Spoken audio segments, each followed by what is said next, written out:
Hello, how's it going? My name is Mark, aka the Bearded Ronin. Just a little video to let you know a little bit about my story. A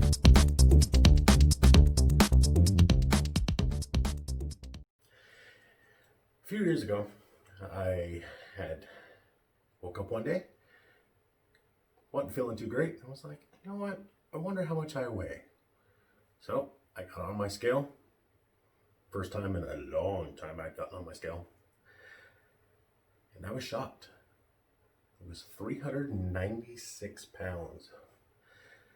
I immediately came to the realization, man, I'm one bad weekend away from the big 400. I really did not want to do that. So I changed practically everything about my life. I joined a gym. I paid top dollar for the gym membership, hired a professional trainer, changed my diet. I left everything in her hands, got me set up on a whole new diet, checking my macros, nice training program. It was, 3 times a week, I believe, for 2 hours, set me up on our good weight loss. We had our struggles, being somebody that hadn't worked out in years and was very sedentary lifestyle. Took some going. And then I stuck to that for a good 6 months. I ended up losing 92 pounds. I was pretty ecstatic. I was just a few pounds away from breaking into the twos. But then one day, I was telling somebody about my journey and what I was doing and how much weight I had lost, and they were like, oh wow, that's awesome. You must feel great. Well, got to think about it and I went, you know what? No, I don't feel great. Which was odd. I was in constant pain. Everything hurt, especially my upper back and my shoulders. I would go to the gym, do my workout, the trainer showed me, and just try to relax for the rest of the night, trying to get everything fine. Couldn't sleep. Then the next day would be my off day. I would pretty much be lethargic all day, not do anything. And after that, I'd go to the gym again. Well, I brought this up to my trainer, and we had a nice lengthy discussion about it. And she said it was not normal. I should not be in that much pain all the time. So she had me back off. I ended up putting my membership on hold because I figured out something must be wrong. I should not be in this much pain. I went to the doctor. They did some x-rays, couldn't find anything. I didn't do any structural damage. Over the next few months, my pain started to increase, started getting more and more and more. At that point, I was having a very hard time even working, doing my job. I ended up practically bedridden. Just getting up and doing normal day-to-day stuff in the house, cooking, cleaning, showering, shaving the dome, just that in a shower or shaving my head with my arm up like that would make my upper back just scream out in pain. I say bedridden. I could get out of bed, move around, but not much. The more I stood, the more I did things, the more it hurt. The more I sat, the more it hurt. And the pain would move from upper back to mid back. Sometimes lower back, but mostly mid back and a lot in the upper back and the shoulders. I started looking at different pain management techniques. How can I either find out what's wrong, fix it, or what do I have to do to move past this? Because during this time I wasn't working. Over the course of a couple of years, things had just progressively gotten worse. Very slowly. It wasn't like over a month or so things got really bad. It was over the course of a couple of years. The pain kept gradually getting worse. It would move from time to time depending on what I had done the day before or sometimes earlier that day. I started looking into different pain management techniques. The doctors still couldn't do anything, couldn't find anything. They wanted to do an MRI, but the problem is I'm a pretty good sized guy. And when they put me in the MRI machine and when they strapped When they strapped me down, they had this face cage that brought it down, and it cut off half of my air supply. And at that moment, I was like, "Yep, nope, not doing this for 2 hours in this machine, not being able to breathe." Other pain management things they tried was prescription pills. Just here, take a bunch of Norco and have a nice day. I'm the type of person that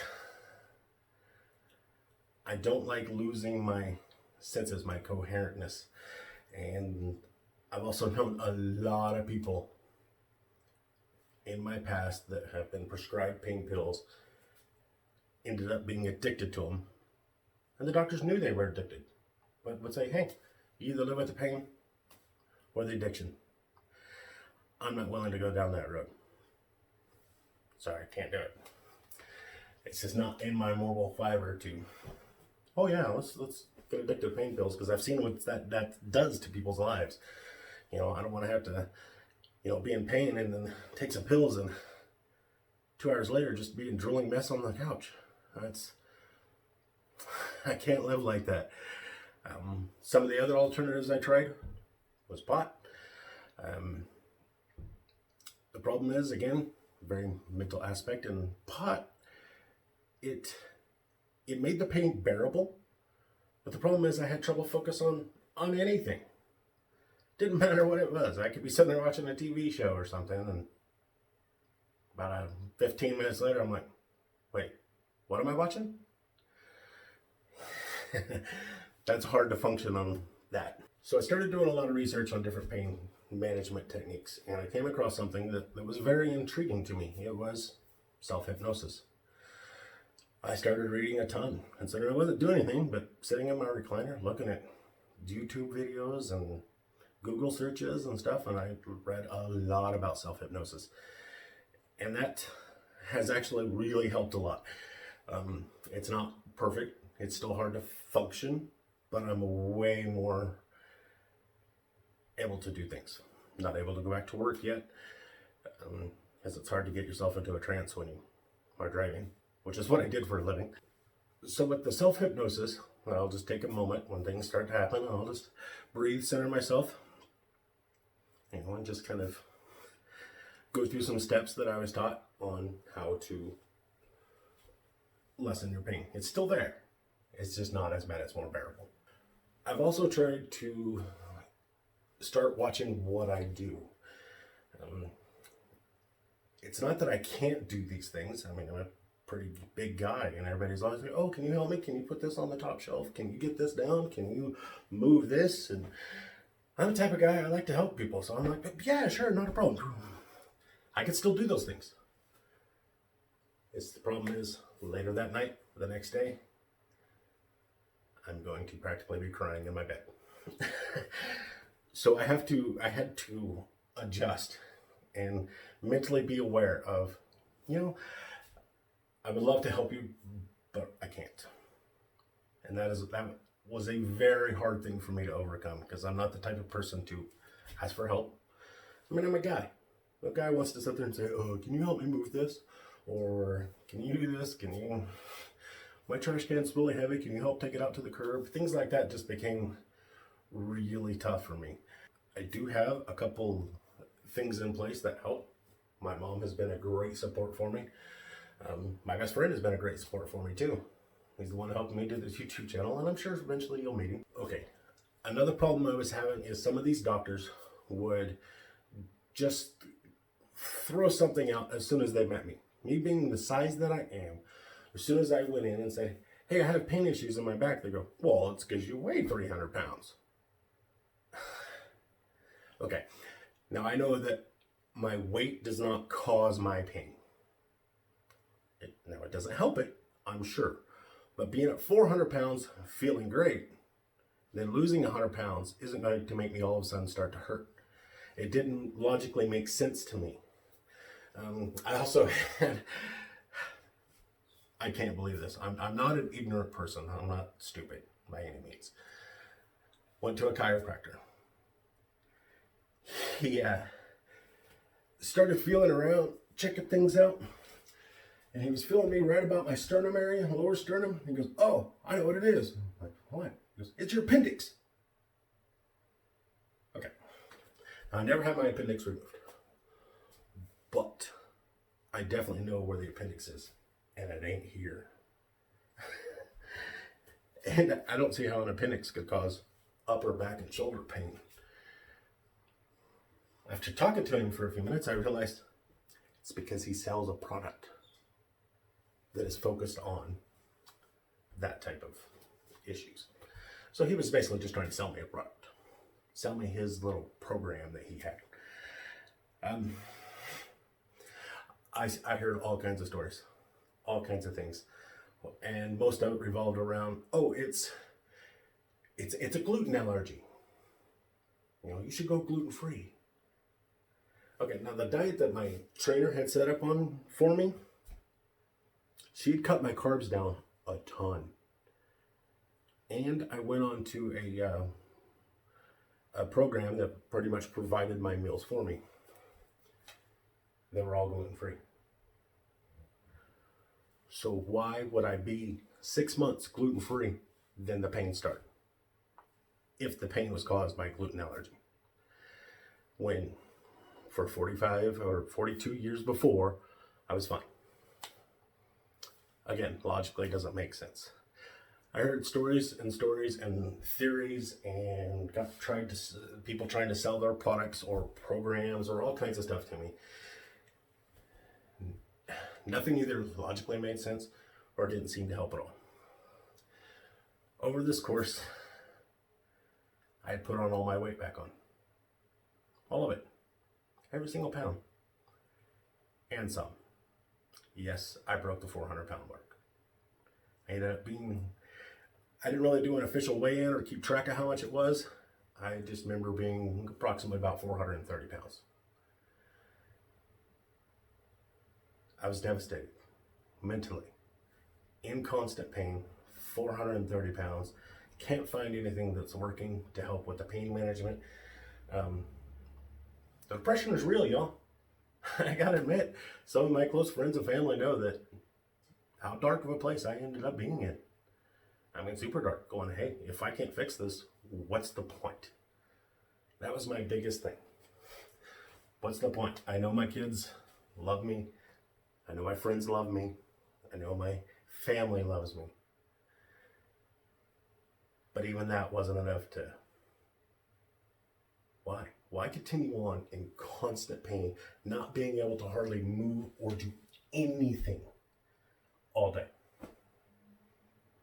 And then, because of the pain, not hardly be able to sleep. I still have issues with that. I don't know if you can see, but I have got really dark circles under my eyes. It's from constantly not being able to get more than 5-6 hours sleep at night. And it's not really restful sleep.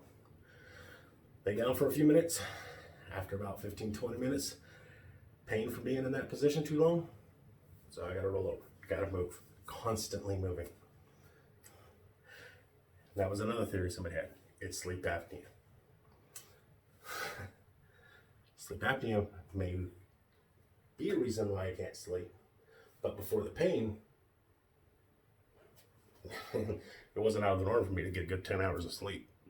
And moving on. There was a time I was working 12 hours a day. Worked 12 hours a day. I'd sleep solid 10 hours. Left me 2 hours in the day to shower, grab some food. That was my schedule for years.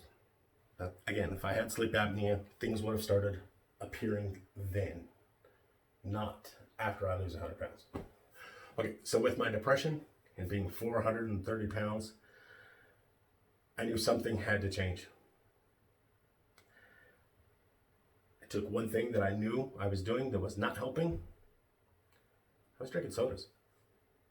I quit while I was going to the gym, but being home doing nothing, I picked it back up. So I said, okay, no more sodas. And that was hard. I've been on sodas since I was in high school. I'm talking a lot a day. It was a 2-liter bottle a day. Was not ongoing. So I completely cut it out. I also went one step further and used to drink a lot of coffee. Still drink a lot of coffee. But I always used the creamers that come in the bottles. Just put some in. Just put some in. I looked at the back of those one day and I realized how much sugar and carbs and everything, those things are not good for you. So I said, you know what? I really don't prefer black coffee, but I could drink it if I'm desperate. I was desperate. So they're gone. Soda and creamer. And then I started focusing just on my pain management levels, working on my self-hypnosis and my depression issues. Not too long ago, I was really working on some depression issues, looking for something that would help, some reason. And I had talked to one of my sons. I have twin boys. They are old, married, live out of state. I was talking to one of them and brought up an idea of, hey, potentially maybe, why are you still where you are? Why are you there? I mean, your mom's there, I get that. But she's about retirement age. You guys thought about coming this way? Me and my wife are now trying to have a kid. That was profound for me. When they mentioned that they were trying to have a kid, I totally reanalyzed everything and went, you know what? I do want to be a grandfather. I'm looking forward to being a grandfather. I want to be there for my grandchild. I grew up, didn't have a grandfather. Always thought how cool it would be to have one. And I want to be that type of grandfather. The problem is, even if I'm here and get things right, I'm still 500 miles away. I want to go up there. So I started looking at, you know what? Maybe this is the time. I do want to move. Not really in a position to because of lack of work, constant pain, struggling just to barely survive. But it gave me a goal. It gave me something to look forward to. It gave me drive. I now had something I wanted to work for. So I kind of made a quick thing of, how's this possible? How's this going to work? Came up with a few good ideas and decided one thing is pain management. I got to get this under control. I've got to double, triple, quadruple my efforts. I have got to make this work somehow. So I started doing more research, looking for any little thing that might help the pain. Like for one, I mentioned earlier, I know my weight doesn't cause my pain, but I know for a fact it's not helping it by any means. It might be making it worse. So I realized that my pain may be exasperated by my weight. So I started looking at ways to do weight loss with diet strictly, just changing the way I eat. I knew I was losing some weight just from quitting the sodas and stuff. I hadn't checked on how much yet. We'll get to that. So I knew it was possible just to lose weight with diet, no exercise. Because honestly, even walking around the block would kill me for the next day.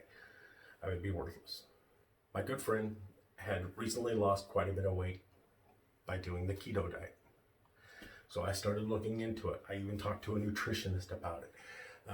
I bought books on it. I days and weeks looked online and read articles and things about the keto diet and people's success. I talked to people who were on it and who have done it in the past, and all of them said, yeah, it's great. It's a good way to lose weight, and no, you don't have to exercise. Of course, that just makes things better and makes it go quicker. But people were dropping weight quickly. Not just, 1 or 2 pounds a week. Quickly. Can't remember right off the top of my head how much my friend lost, but it wasn't very long. And he went, he almost dropped like 80 pounds. I think it was right around 80 pounds. I can't remember the time frame, but it was weeks, not months, not years. Just from cutting out carbs.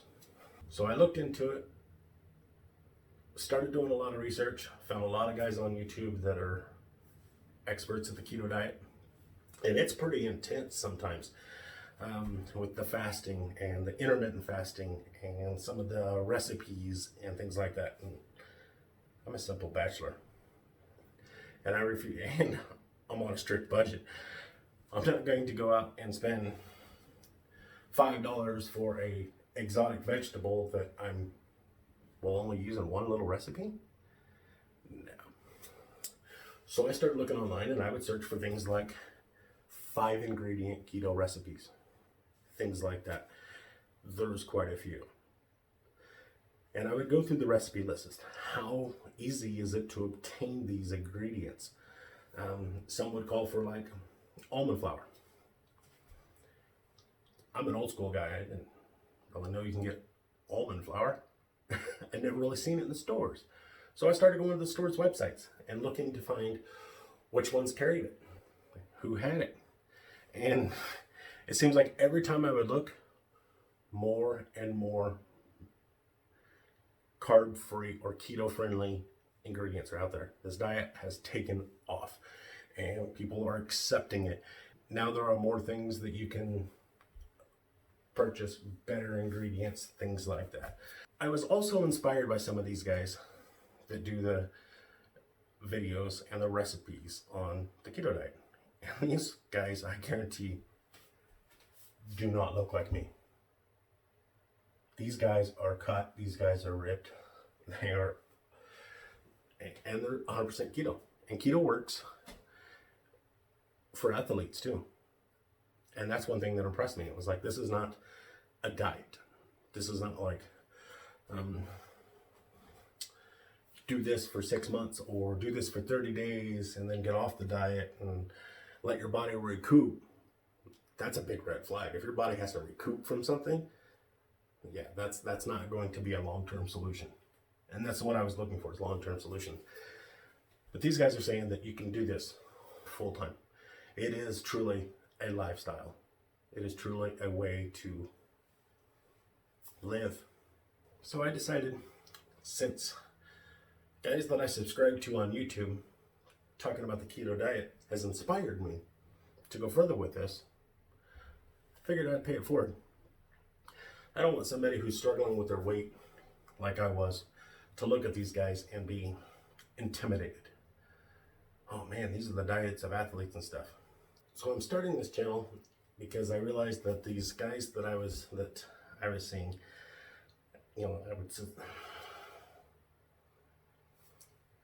I'm starting this channel because those guys that I saw on YouTube had inspired me.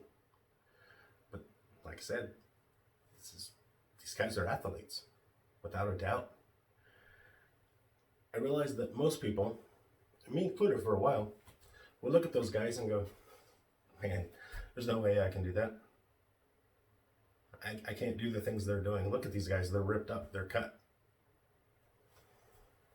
So I decided I'm going to start this YouTube channel, and hopefully I can get people to join me on my journey. I will inspire somebody, motivate people. That would be the ultimate goal.